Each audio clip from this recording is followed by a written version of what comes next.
Assalamualaikum warahmatullahi wabarakatuh. Innal hamdalillah nahmaduhu wa nasta'inuhu wa nastaghfiruhu wa nastahdihi wa na'udzu billahi min shururi anfusina wa min sayyiati a'malina. May yahdihillahu fala mudilla lahu wa may yudlil fala hadiya lahu.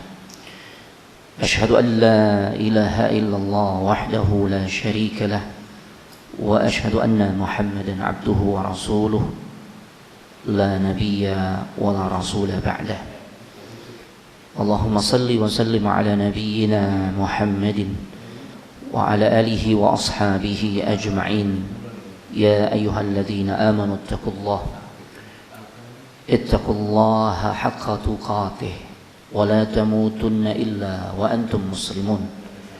يا أيها الذين آمنوا اتقوا الله وقولوا قولا سديدا يصلح لكم أعمالكم ويغفر لكم ذنوبكم ومن يطع الله ورسوله فقد فاز فوزا عظيما. وبعد فإن أحسن الكلام كلام الله وخير الهدى هدى محمد صلى الله عليه وآله وسلم وشر الأمور محدثاتها وكل محدثة بدعة وكل بدعة ضلالة وكل ضلالة في النار. أما بعد. أيها الإخوان والأخوات في الله عزني الله وإياكم. Para ikhwan dan juga akhwat jamaah salat maghrib Masjid Jami Husnul Khatimah yang semoga dimuliakan oleh Allah Subhanahu wa taala. Alhamdulillah, kita sangat bersyukur kepada Allah Subhanahu wa taala di malam hari ini memasuki hari ke-6 di bulan Rabiul Awal 1447 Hijriah yang juga bertepatan dengan tanggal 29 Agustus 2025 bi'aunillahi wa taufiqihi, dengan pertolongan serta taufik dari Allah Subhanahu wa taala. Sekalipun cuaca hujan cukup lebat, tapi alhamdulillah Allah masih memudahkan langkah kaki kita semua untuk kita arahkan ke salah satu tempat yang paling Allah muliakan, yaitu di masjid, untuk sama-sama kita melaksanakan ibadah-ibadah besar. Di antaranya baru saja kita menyelesaikan salat maghrib secara berjamaah dan kita lanjutkan dengan aktivitas ibadah berikutnya, yaitu duduk hadir di majelis ilmu, majelis yang insya Allah akan memudahkan langkah kita semua untuk bisa masuk ke dalam syurganya Allah Subhanahu wa ta'ala. Kita yakin dan penuh harap tentunya, karena memang Nabi sallallahu alaihi wasallam menjanjikan tentang hal itu ketika beliau bersabda, man salaka tariqan yaltamisu fihi ilman sahalallahu lahu bihi tariqan ilal jannah. Barang siapa yang melangkahkan kaki untuk bisa hadir ke dalam majlis ilmu, maka Allah akan mudahkan jalan orang tersebut untuk bisa masuk ke dalam syurganya. Jadi bukan hanya sebatas kita dimasukkan ke dalam syurganya Allah, tapi juga dimudahkan. Makanya enggak berlebihan ketika sebagian ulama mengatakan keistiqamahan kita hadir di majelis ilmu itu merupakan jalan pintas untuk bisa masuk syurga. Jemaah, kenapa sih kita lewat tol? Ya, padahal kan harus bayar kan gitu ya. Ya karena kita ingin cepat sampai, itu jalan pintas jemaah. Begitu juga perkara syurga. Nah, kita ingin cepat sampai ke dalam syurganya Allah, diantaranya lewat keistiqamahan kita hadir di dalam majelis ilmu. Dan tema kajian kita di malam hari ini adalah untuk siapa? Syurga ini Allah siapkan. Allahu Akbar. Ana bawakan tema ini kaitannya dengan pembahasan yang disampaikan oleh Al-Imam An-Nawawi rahimahullahu ta'ala rahmatan wasi'ah. Semoga Allah merahmati dirinya. Ya, ketika beliau membahas dalam satu bab di kitab Riyadhus Shalihin, masuk ke bab yang ke-10, bab yang berjudul Al-Mubadarah ilal Khairat, bersegera, gercep ya, untuk melakukan beragam macam kebaikan atau amal saleh dan juga ibadah. Nah, dalil yang kita akan jadikan pijakan adalah tentu firman Allah Subhanahu wa taala dalam surah Ali Imran pada ayat ke-133. Allah Subhanahu wa taala berfirman, "Wasari'u ila maghfiratin min rabbikum wa jannatin 'arduhas samawati wal ardh وجنة عرضها السماوات والأرض أعدت للمتقين.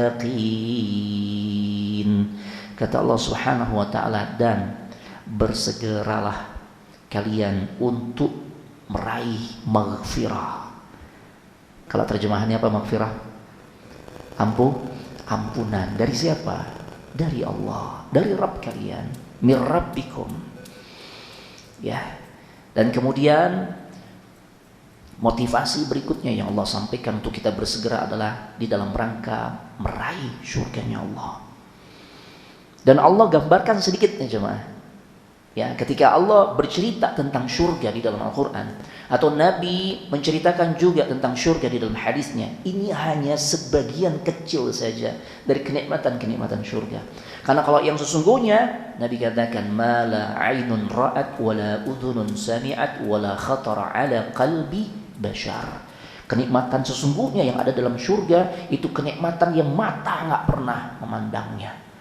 Mata belum pernah memandangnya, telinga belum pernah mendengarnya, bahkan belum pernah terlintas dalam hati. Berarti kan kenikmatan yang sangat luar biasa jemaah. Ya kalau kita bawakan nih, ada orang paling jago, sering dipakai oleh produser film misalnya, ya dengan kemampuan imajinasinya tuh, membayangin ya sebuah tempat yang amat sangat penuh dengan kenikmatan. Ya tentu apa yang dia bayangkan dia akan bisa untuk menggambarkan tentang pesona surga yang sebenarnya. Kita hadirkan nih orang-orang paling jago berimajinasi, nggak akan bisa. Ya, kenapa? Karena kenikmatan surga yang sesungguhnya itu adalah kenikmatan-kenikmatan yang mata belum pernah melihat, telinga belum pernah mendengar, dan belum pernah terlintas dalam hati. Gimana itu jemaah? Kita udah dengar tentang bagaimana pesona bidadari aja, Masya Allah. Benar gak Bang Luki? Itu baru bidadari itu, baru satu nikmat. Belum nikmat-nikmat yang lain. Allahu Akbar. Ya Allah, dalam ayat ini Allah memerintahkan kita untuk bersegera, kan? Ya, bersegera meraih ampunan Allah. Dan ini menjadi kunci pembuka pertama untuk bisa meraih surganya Allah, yaitu mendapatkan maghfirah. Ini Pak, maghfirah, ketika para ulama mendefinisikan makna istighfar, satu aktivitas yang sepatutnya jangan pernah luput dalam kehidupan kita sehari-hari. Jangan pernah ya lisan ini tidak kita basahi dengan permohonan ampun kepada Allah. Harus selalu Pak. Apa susahnya? Astagfirullah, astagfirullah, astagfirullah, astagfirullah. Udah gitu sambil melakukan beragam aktivitas, bisa gak Pak? Bisa, nggak akan terhalang Pak. Kecuali kita emang sedang bicara ya. Nah kita dapati kisah-kisah ya ulama-ulama besar ya, itu luar biasa jemaah. Bagaimana mereka selalu basahi lisannya dengan berzikir pada Allah, beristighfar. Di antaranya ya kita masih bisa dapatkan tuh postingan Syekh bin Baz, ini ulama karismatik jemaah. Ya Allah. Itu kalau lagi murid-murid yang sedang bertanya, kan ada jeda ya. Kalau murid lagi bertanya, berarti beliau diam. Nah, diamnya itu istighfar, Pak. Istighfar, zikir, ya, bertahlil, bertasbih, takbir dan sebagainya. Enggak pernah tuh. Lisannya nganggur. Allahu Akbar. Dari berzikir, dari beristighfar kepada Allah. Nah, apalagi istighfar? Istighfar ini, Pak, Nabi yang dosa-dosanya yang lalu yang akan datang sudah diampuni oleh Allah, dijamin surga. Ya Allah. Setiap hari minimal berapa, Pak? Nggak kurang berapa Pak? Mi'atu marrah, 100 kali Pak. Ini manusia yang menjadi kekasihnya Allah, udah dijamin surga. Ya Allah, Pak, ada di antara kita yang udah dapat broadcast satu kafling surga selamat milik Anda? Kan tidak ada Pak kita Pak.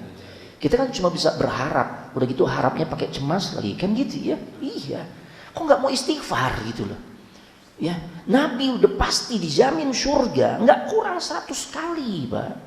Padahal itu kan cuma satu riwayat. Kalau kita dapatkan riwayat-riwayat lainnya, maka ternyata momen duhanya beliau isinya apa? Salat duha. Habis selesai duha, apa doa yang beliau baca, Pak? Hah? Istighfar. Rabbighfirli atau Allahumma ighfirli wa tub alayya. Allahumma ighfirli aja tuh udah minta ampun. Ya Allah, ampuni aku ya Allah. Wa tub alayya, aku bertaubat kepadamu ya Allah. Innaka antat tawwabul ghafur atau innaka antat tawwabur rahim. Silakan. Mau yang ujungnya ar-rahim atau al-ghafur, dua-duanya diamalkan oleh Nabi. Penegasan dari Nabi sallallahu alaihi wasallam kepada Allah, engkau maha menerima taubat dan maha pengampun atau maha penyayang. Allahu akbar. Berapa kali, Pak? Di momen duha baca doa tadi 100 kali juga. Berarti kan sebenarnya bukan 100 kali doang istighfar beliau. Itu satu riwayat saja. Abdullah bin Umar radhiyallahu taala anhuma. Sahabat itu kan orang paling care, Pak, sama Nabi.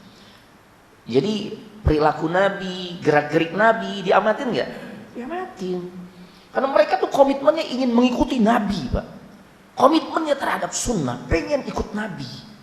Sampai-sampai Abdullah bin Umar nih radhiyallahu taala anhu terkenal sosok sahabat yang itibanya luar biasa. Sampai kalau beliau melewati satu jalan, yang jalan itu habis dilalui oleh Nabi, bekas telapak kaki Nabi itu masih kelihatan.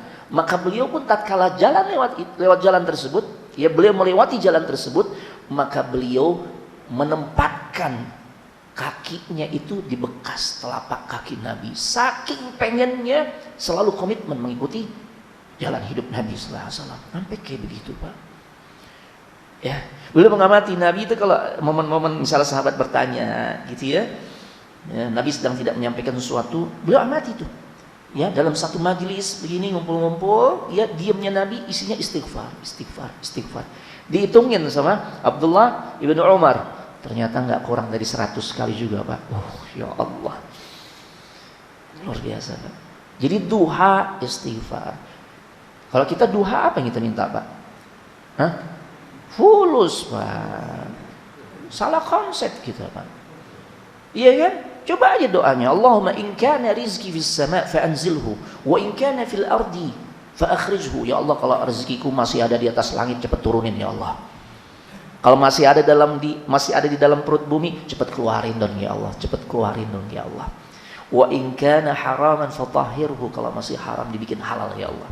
Wa in kana qalilan fakaththirhu, kalau dia masih sedikit bikin banyak ya Allah. Tuh. Fulus mulu. Kan salah konsep, karena memang doa itu bukan dari Nabi, Pak. Ya, ini kalau orang mengatakan ini doa dari Nabi, dia berdusta atas nama Nabi, Pak. Berdusta atas nama Nabi demi Allah. Karena memang ada riwayat Nabi di duha baca kayak begitu, ya kan? Nabi istighfar. Apa istighfar? Istighfar itu talabul maghfirah. Ya Allah. Istighfar itu adalah permintaan kita kepada Allah agar dapat maghfirah. Pertanyaan basic berikutnya, apa itu maghfirah? Ma hiyal maghfirah? Ya. Maghfirah dijelaskan oleh para ulama paling tidak memiliki makna yain, dua makna. Yang pertama, satrul dzunub. Ketika kita beristighfar, minta maghfirah dari Allah, hakikatnya kita sedang merengek sama Allah agar kesalahan kita, dosa kita diampuni. Ya, kalau orang lagi kena kasus, dia pengen tuh kasusnya di close. Apakah kalau emang udah jatuh ya keputusan hukum ya di pengadilan, atau istilahnya apa, inkrah gitu ya. Nah, apakah itu nanti dia berharap dapat remisi atau abolisi? Nah, ini kan lagi rame yang itu ya, itu tuh. Nah, tuh harapan itu. Ketika kita ngaku salah kita banyak, dosa kita banyak, kita istighfar, kita minta maghfirah dari Allah, hakikatnya tuh kita sedang minta merengek kepada Allah agar kesalahan kita tuh sudah close aja deh kasusnya. Makna pertama. Makna kedua, ya, maghfirah itu maknanya adalah at-tajawuz. Kita pengen, ya, selain dosa kita, kasus kita tuh di close, ya, kita juga pengen agar dampak akibat perbuatan dosa kita itu dihilangkan. Karena kita tahu Pak, dosa yang kita lakukan, maksiat yang kita kerjakan itu menimbulkan efek samping, menimbulkan dampak negatif. Ya, makanya para ulama kan hebat nih, ulama-ulama terdahulu tuh orang-orang besar yang patut diteladani Pak. Sensitivitas hatinya ketika men-screening, bermuhasabah tentang dirinya keren Pak. Kalau kita kan ngeles kebanyakannya, cari pembenaran kan gitu. Kalau ulama-ulama dulu enggak, ketika mereka menyadari ini kenapa sulit sekali ini, ya bangun untuk sholat malam, ternyata mereka screening, oh iya ada dosa yang dikerjakan di siang hari itu. Makanya nasihat-nasihatnya tuh daging Pak, karena mereka merasakan berdasarkan pengalaman pribadi dan kemudian hasil dari perenungan, pertobatan mereka, jadilah sebuah nasihat-nasihat yang berharga. Itu. Ya, Muhammad ibn Sirin, sensitif banget beliau. Ketika beliau merasakan ini kenapa hewan tunggangan kok yang biasanya jinak nih liar banget nih. Ya, ternyata hasil screeningnya, oh ya dia teringat dosa yang pernah dia kerjakan. Allahu Akbar, segera beristighfar. Gitu Pak. Boleh jadi kendaraan kita nih lah perasaan belum lama diservis gitu ya. Nah, jangan nyalain tukang servis dulu. Wah nggak bener tukang servis ini nggak bener. Ntar dulu, ntar. Ya istighfar dulu. Ya Allah, tuh. Saya sadar saya banyak dosa ya Allah. Tuh. Itu cuma ya karena dosa atau maksiat menimbulkan dampak negatif. Makanya pantas Pak kalau kita mengkaji satu kitab yang Masya Allah zen nih kitab, ditulis oleh Al-Imam Ibnul Qayyim Al-Jauziyah, berjudul Ad-Da' wad-Dawa. Alhamdulillah sudah ada edisi terjemahnya. Ya, itu luar biasa Pak. Beliau membawakan dalam bab kitab tersebut, beliau jelaskan dosa itu menimbulkan dampak buruk. Bahasa kita efek samping. Ada berapa banyak Pak? Lebih dari 50 dampak buruk akibat perbuatan dosa besar kita Pak. Ya Allah, dosa pasti menimbulkan efek samping baik di dunia maupun di akhirat. Kenapa ada orang-orang Islam yang disiksa di dalam neraka? Ya karena dia belum sempat bertobat atau nggak mau bertobat atas dosanya. Padahal Allah udah banyak kasih kesempatan, akhirnya untuk mencuci dosanya diazab di neraka.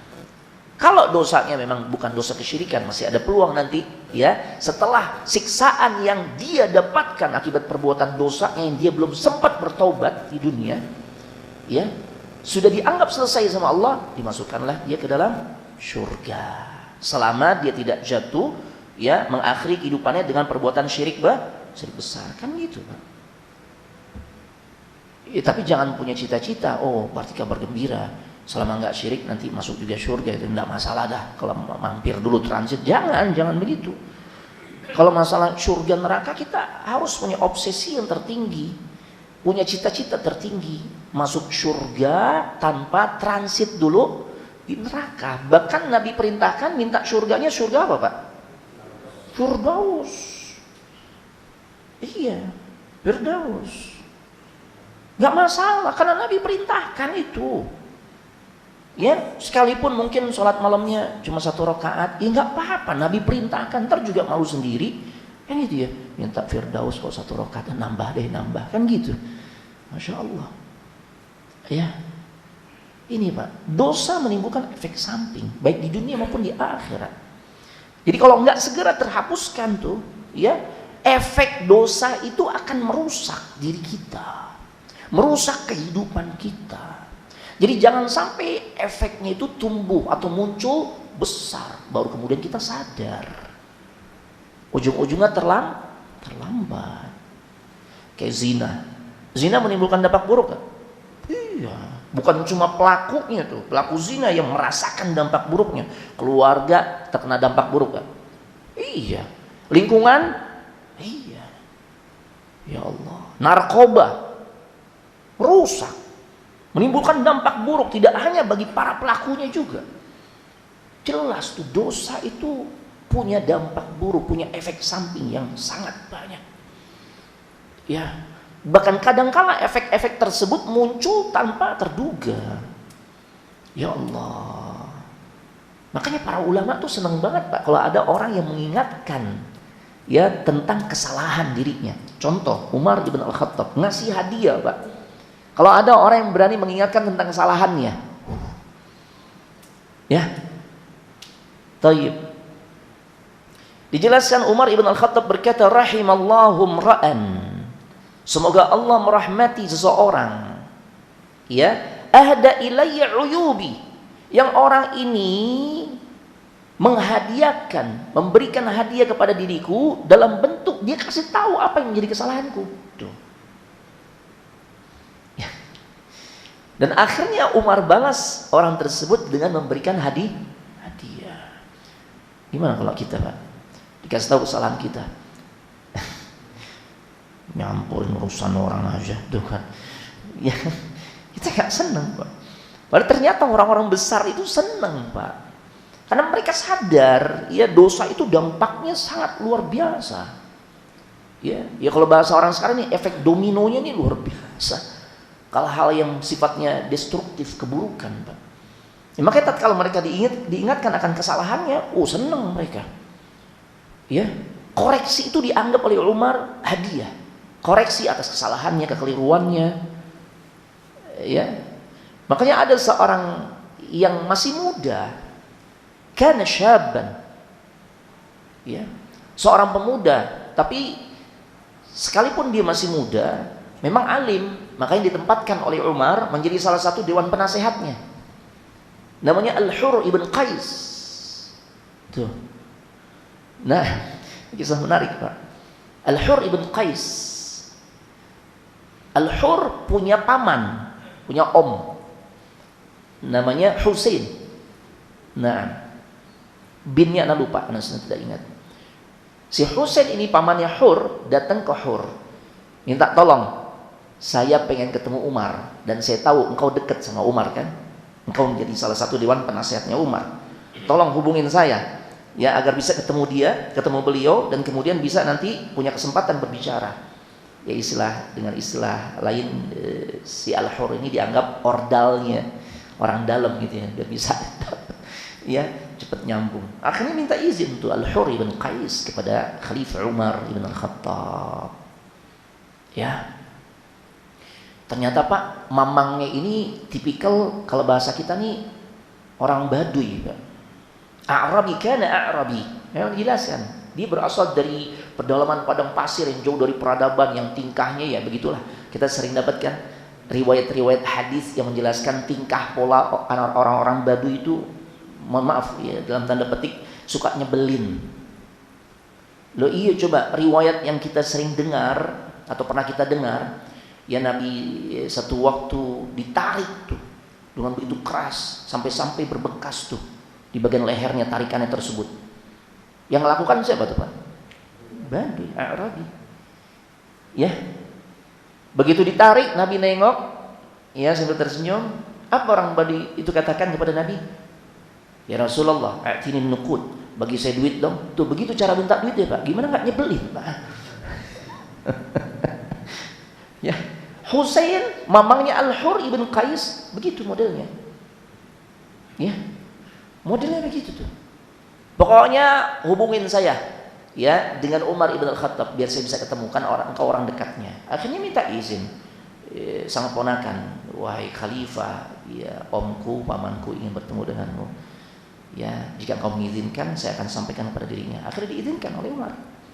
Ya, begitu diizinkan, lihat Pak, ya si Baduy ini Al-Husain dia berkata kepada Umar, dan ini menunjukkan kualitas dirinya. Nah, dia panggil Khalifah Umar dengan panggilan yang sebenarnya nggak pas untuk disampaikan kepada seorang pemimpin. Ya benar Khattab, wahai anak laki-lakinya si Khattab. Tuh coba Pak, ini ketemu, ini bukan ketemu presiden Pak. Kalau presiden tuh pemimpin satu negara Pak ya. Kalau Khalifah pemimpin dunia. Saat itu kaum muslimin di seluruh kolong langit yang ada di muka bumi ini ditanya siapa pemimpin kalian. Semua di seluruh dunia menjawab dengan jawaban yang satu. Dengan satu jawaban, yaitu Umar ibn Khattab, pemimpin dunia Pak. Ya ibnal Khattab, wahai anak laki-lakinya si Khattab. Coba Pak. Allahu Akbar. Ya. Dan kita tahu Pak, tipikalnya Umar gimana Pak? Umar kan keras Pak. Ya kalau bahasa anak sekarang, Umar tuh kalau dalam urusan ngegas tuh beliau tuh. Gitu kan? Kalau ada sahabat kurang ajar ya kepada Nabi yang mengatakan, "Ya Rasulullah, idzan li an adriba 'unuqah." Izinin saya untuk nebas lehernya ya Rasul. Siapa tuh? Itu dia Umar.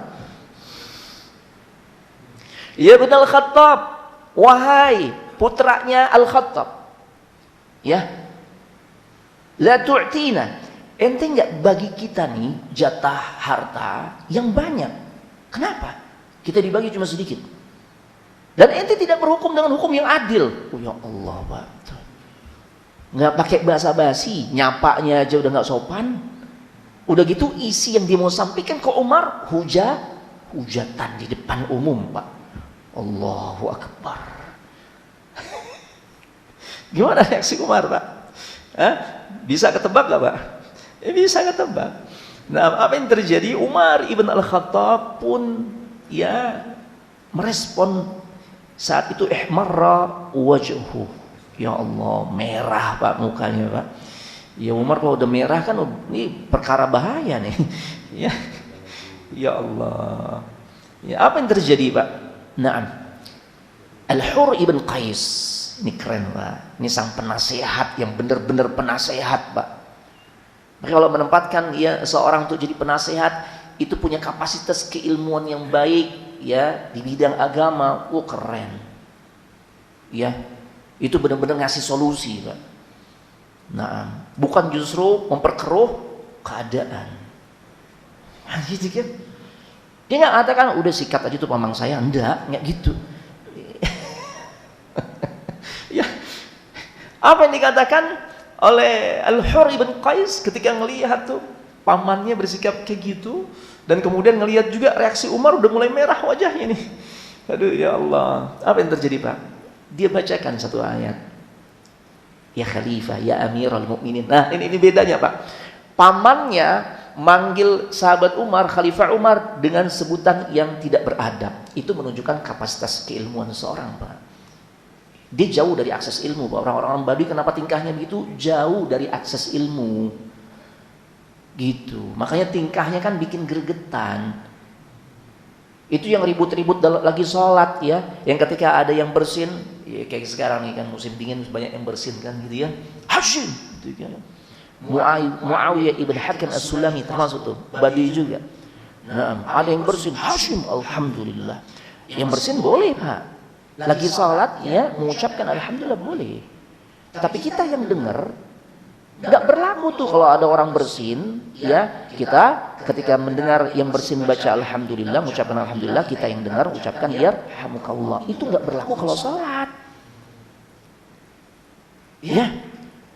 Muawiyah ibn Hakam as-Sulami jawab, yarhamukallah. Subhanallah. Kencang lagi Pak. Sahabat pada nengok. Iya. Ya kan? Semua mata tertuju kepada Muawiyah ibn Hakam as-Sulami. Baduy Pak, dikerasin makin keras. Ketika sahabat nengok ke arah dia, gak kalah galaknya Pak. Sahabat kan dengan muka merengut mungkin gitu kan. Maksudnya dia mente gitu kan. Cuma kan nggak boleh ngomong, makanya sebatas tengok gitu. Muawiyah ibn Hakam as-Sulami, Baduy ini katakan apa? Lima tanzuruni. Kenapa kalian lihat saya? Ya Allah. Tadi udah jawab yarhamukallah. Ya. Yang berikutnya dia nantangin lagi sholat. Kenapa ente lihat saya? Allahu Akbar. Selesai sholat Nabi panggil. Ya, siapa tadi yang sedang sholat begini dan begitu, gitu kan? Nabi dengan cara yang lembut kemudian dipanggil. Saya ya Rasul, jujur, emang jujur, orang jujur. Ya sekalipun nyebelin jujur ya. Karena memang sifat ini dipegang teguh oleh orang-orang terdahulu Pak. Saya Rasul. Nabi kasih tahu dengan cara baik, sesungguhnya dalam sholat tidak diperkenankan begini begitu. Oh, Masya Allah, tersentuh Pak. Maka dia berkata, Allahumma arhamni warham Muhammad wa laysa lil akhirin. Ya Allah rahmati diriku ya Allah, rahmati Nabi Muhammad sallallahu alaihi wasallam. Tapi yang lain jangan ya Allah, jangan dirahmatin. mereka melototin saya ya Allah. Ini coba. Al-Hur ibn Qais dia kemudian mengingatkan Umar ibn Khattab dengan satu ayat saja.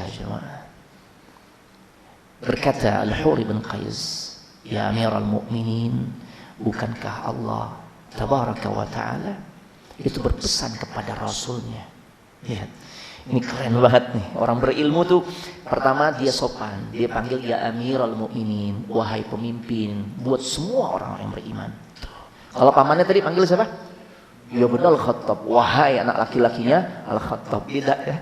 Makanya Pak, kita juga nyapa orang itu sesuai dengan kapasitas orang itu Pak. Kalau kita tahu dia punya kedudukan, panggil juga dengan kedudukannya. Itu ajaran Islam tuh Pak. Baik.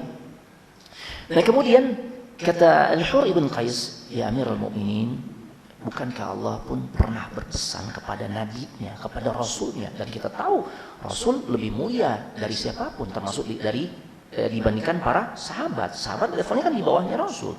Tapi Allah berpesan dalam surah Al-A'raf, ya, di ayat ke-199, khudhil afwa wa'mur bil 'urfi wa'rid 'anil jahilin. Berikan maaf, ya, dan perintahkan manusia, ya, perintahkan orang kepada hal yang baik, dan berpalinglah dari orang-orang yang bodoh dengan cara yang baik. Pesan Allah kepada siapa? Nabi-Nya. Keren ya, berkelas ya cara nasihat ini ya, Masya Allah. Ya. Dan kemudian Al-Hur ibn Qais mengatakan, Ammi minal jahilin, pamanku, ya, Al-Husain itu termasuk orang yang jahil gitu. Ya artinya ini connect dengan ayat ini, nyambung nih. Allah perintahkan kalau ketemu orang-orang yang jahil, ya sudah, sikapi dengan cara yang bijak. Dengan kata lain nih, kalau bahasa gamblangnya nggak usah marah gitu kan. Tapi kan keren nih, ya. Narasinya, masya Allah, nggak tanggung-tanggung, cukup pakai ayat suci Al-Quran. Tapi ini kan dari sini, dari kisah ini kita disajikan kumpulan orang-orang hebat, Pak. Al-Hur ibn Qais dia sangat beradab, keaduban, ya, cara nyapanya, cara ngasih nasihatnya, keren. Di sisi lain, Khalifah Umar ibn Al-Khattab pun menunjukkan sesuatu yang penuh keteladanan. Iya Pak, Al-Hur ibn Qais ABG Pak, tapi Umar nggak katakan, udah nggak usah campur ente, tawan juga aneh, ayat itu kan aneh, lebih dulu sampai ke anak, kan nggak katakan gitu. Ente belum lahir, anak udah dengar tuh ayat, kan nggak begitu Umar Pak. Kan bisa aja kan. Atau mungkin Umar mengatakan, mentang-mentang om ente nih. Enggak. Langsung berhenti itu. Ya, Umar ibn Al-Khattab di hadapan ayat tersebut artinya tidak memperturutkan, ya, reaksinya yang saat itu sudah tampak, dia akan marah Pak. Keren Pak, ya Allah. Nah, jemaah sekalian semoga dimuliakan oleh Allah Subhanahu wa taala. Jadi Allah perintahkan kita nih untuk meraih surga, dan surga ini disiapkan untuk siapa? Itu untuk orang-orang yang mau, ya, mendapatkan fasilitas dari Allah berupa maghfirahnya. Ya makanya kita disuruh oleh Allah, diperintahkan oleh Allah, wasari'u ila maghfiratin min rabbikum. Segera, ya, cepat-cepatlah kalian meraih ampunan dari Allah Subhanahu wa taala. Karena itu pintu pertama kita nanti bisa mendapatkan fasilitas surganya Allah. Masuki pintu taubat, Pak. Allahu Akbar. Ya, pintu pertamanya taubat. Nah, dan jangan menunggu di masa tua. Kadang-kadang kan gitu, aneh masih muda Ustaz. Tarlah kalau urusan taubat, ntar 50 tahun ke atas. Ya Allah. Kenapa Ustaz? Nggak boleh. Boleh. Kalau anak ditanya begitu, anak ketemu orang kayak begitu tuh, anak jawab boleh ya, boleh. Antum kayak begitu. Cuma antum harus penuhi ya syaratnya, dan syaratnya nggak banyak. Cuma satu. Apa itu Ustaz? Ente tahu kapan ente mati. Oh iya, kalau kita tahu kita mati kapan, iya, pakai konsep itu Pak, puas-puasin deh. Kita bermaksiat, berdosa kepada Allah. Nanti menjelang kematian kita, karena kita udah tahu, baru kita taubat. Kan gitu. Masalahnya nih, kematian akan terus menjadi rahasia Allah, yang Allah tidak akan pernah bongkar ke siapapun. Baik, sudah masuk waktu Isya, diizinkan nggak nanti waktu jeda kita isi lagi ya, sampai nanti masuk waktu iqamah. Barakallahu fikum. Assalamualaikum warahmatullahi wabarakatuh. Silakan muadzin.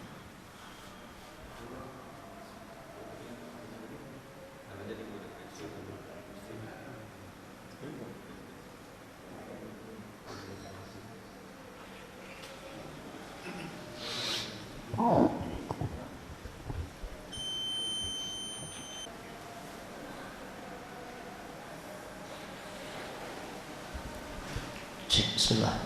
Assalamualaikum warahmatullahi wabarakatuh. Bismillah, alhamdulillah, salatu wassalamu ala rasulillah wa ba'd.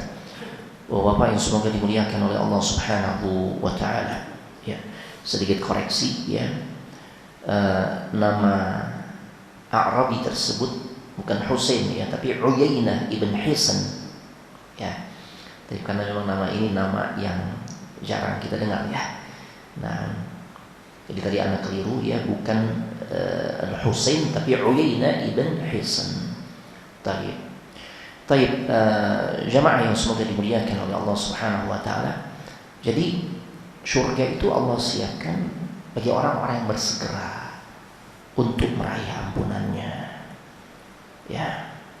Orang-orang yang berkompetisi. Makanya dibawakan ayat ini di dalam pembahasan al-mubadarah ilal khairat. Kompetisi di dalam melakukan kebaikan, dalam melakukan amal saleh, dalam melakukan ibadah. Karena memang perintahnya begitu Pak. Di dalam surah Al-Baqarah ya, Allah juga mengatakan fastabiqul khairat.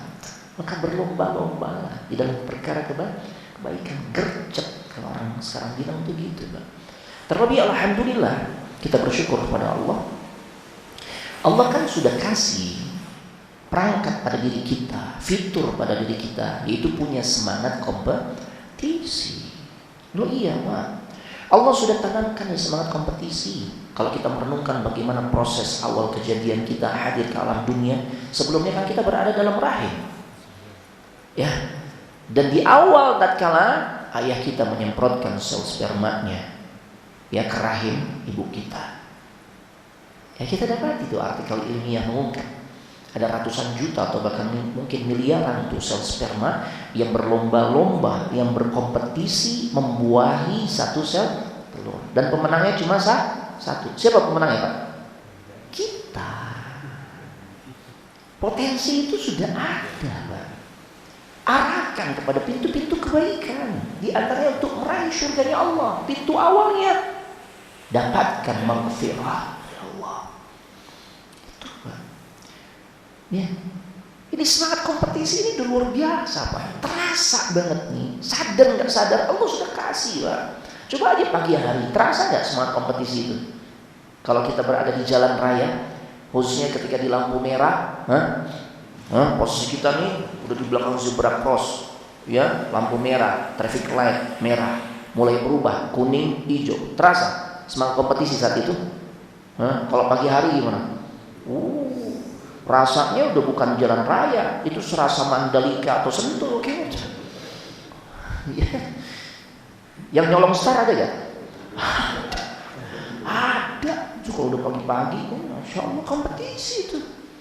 Ya ada, tinggal kita arahkan ke pintu-pintu kebaikan yang dengannya kita akan mendapatkan fasilitas, dimudahkan masuk surga. Pintu awalnya raih maghfirah dari Allah Subhanahu wa ta'ala. Keren banget.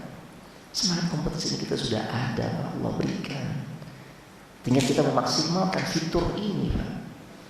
Dalam urusan beli sarapan aja terasa semangat kompetisi. Pok, nasi ulam tuh.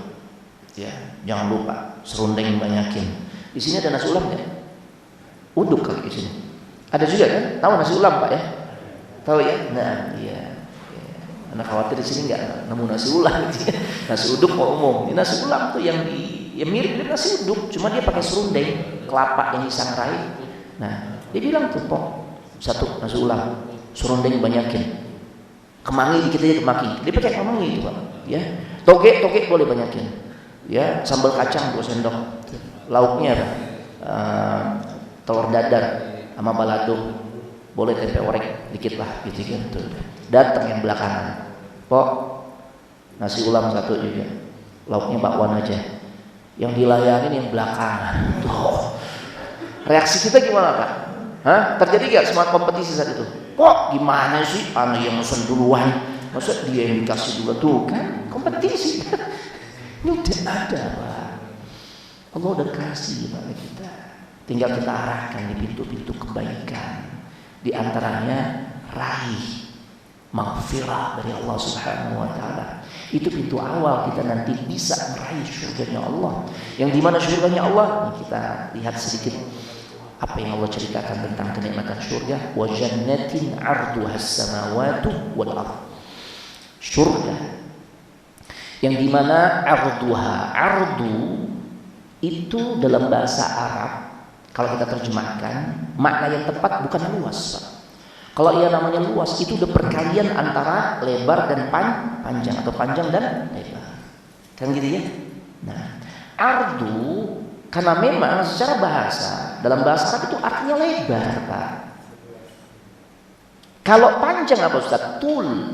Nah, makanya terjemahan yang tepat ini bukan surga itu seluas langit dan bumi, enggak. Surga yang lebarnya saja itu udah seluas langit dan bumi. Itu baru lebarnya.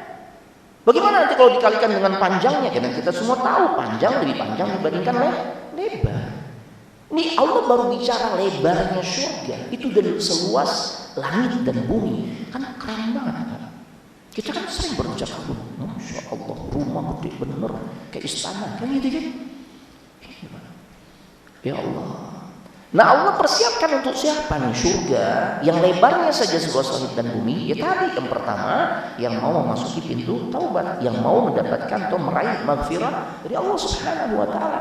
Yang berikutnya Allah jelaskan, surga disiapkan uiddat lil muttaqin. Disiapkan untuk orang-orang yang bertakwa. Bagaimana karakteristik orang-orang bertakwa? Dijabarkan di ayat berikutnya, Ali Imran 134. Makanya kayaknya jadi berseri ini. Ntar kita ketemu pekan kelima berikutnya baru ya. Nah, sambung lagi karena waktu udah mepet. Ciri orang yang bertakwa yang Allah siapkan surga bagi mereka, alladzina yunfiquna fis sarai wad dharra. Yang mau berbagi, berinfak, bersedekah ya dengan hartanya yang dia miliki ya, di saat lagi lapang maupun di saat lagi sempit, di saat lagi banyak fulus, di saat lagi proyek banyak gol, atau di saat nih, ya Allah tahun ini bersih tanpa proyek misalnya, tetap dia mau berbagi kan? Itu ciri orang yang bertakwa. Dari sini kita juga jadi paham untuk berbagi dengan harta yang kita miliki, jangan nunggu kaya dulu kan gitu. Karena bab yang dibahas di ayat ini ya, itu berbicara tentang bagaimana kita gercep, bersegera. Jangan menunda. Itu Pak. Kenapa jangan menunda? Karena kita nggak tahu apa yang terjadi ya keesokan hari, jangankan esok hari, Pak. Beberapa menit ke depan, apa ada di antara kita yang udah tahu, udah dapat bocorannya apa yang terjadi pada kita? Kan tidak ada yang tahu, Pak. Dan bagaimana ya suasana hati kita, apakah masih ya bersemangat untuk berbagi atau justru udah mulai berhitung, waduh jangan deh, sayang tuh kan, akhirnya nggak jadi berbagi ya. Kemudian ciri yang berikutnya orang-orang yang bertakwa ya, ciri orang-orang yang bertakwa yang berikutnya wal kaziminal ghaidh, orang-orang yang mampu menahan amarah. Ini ciri orang yang bertakwa. Dan yang menariknya Pak, kalau kita belajar bahasa Arab, marah itu kan selain kata ghaidh, padanan kata lainnya adalah ghadab. Makanya ada hadis la taghdab, jangan gampang marah. Kenapa Allah enggak katakan wal kaziminal ghadab? Ya, karena memang ternyata ada perbedaan yang mencolok antara al-ghadab dengan al-ghaidh. Al-ghaidh itu suasana hati yang kita rasakan saat terpancing emosi kita, tapi belum dalam bentuk terekspresikan dalam wujud sikap. Ya.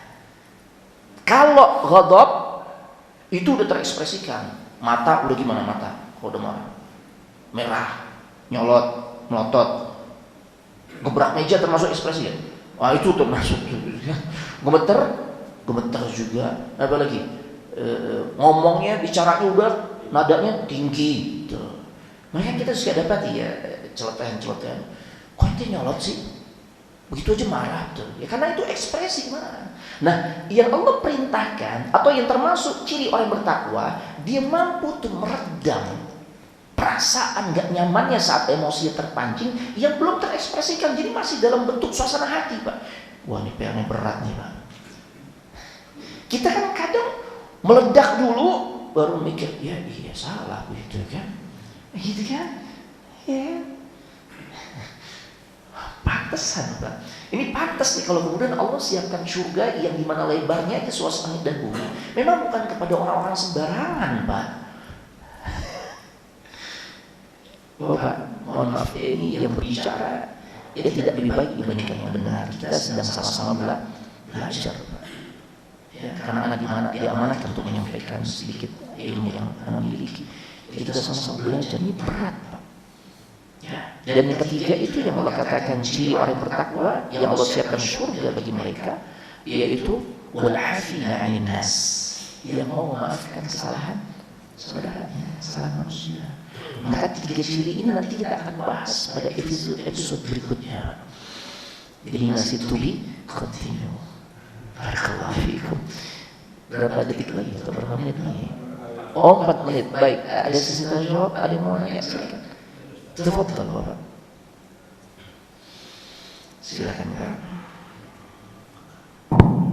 Assalamualaikum warahmatullahi wabarakatuh. Waalaikumsalam warahmatullahi wabarakatuh. Saya sangat menarik sekali Ustaz persoalan sholat duha itu.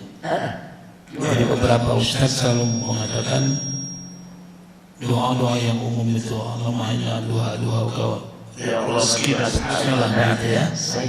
Saya selalu mencari di Google di mana ya itu aja muncul.